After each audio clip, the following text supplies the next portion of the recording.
Praise the Lord. கர்த்தர் நாமத்துக்கு ஸ்தோத்திரம் உண்டாவதாக.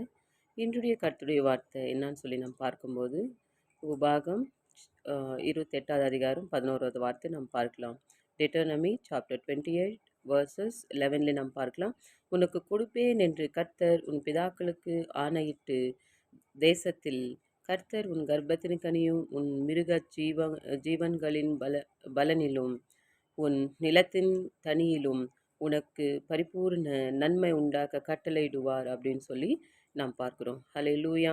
So Lord shall make plenteous in God's in the fruit of life, body, and in the fruit of cattle, and in the fruit of the ground, in the land which the Lord swore to the fathers to give அப்படின்னு சொல்லி நாம் பார்க்குறோம். ஹல்லேலூயா. So கர்த்தர் எப்படியெல்லாம் நம்ம ஆசீர்வதிக்கிறார் அப்படின்னு சொல்லி நம்ம இங்கே பார்க்குறோம். டீட்டெயிலாக நீங்கள் வாசித்தீங்கன்னா இது உங்களுக்கு புரியும். ஹல்லேலூயா.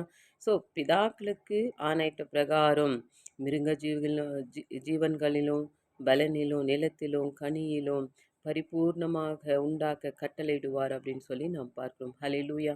ஸோ இன்றைக்கு இந்த வார்த்தை வைத்து வாசிங்க. கர்த்தர் உங்களை ஆசீர்வதிப்பாராக. ஆமென்.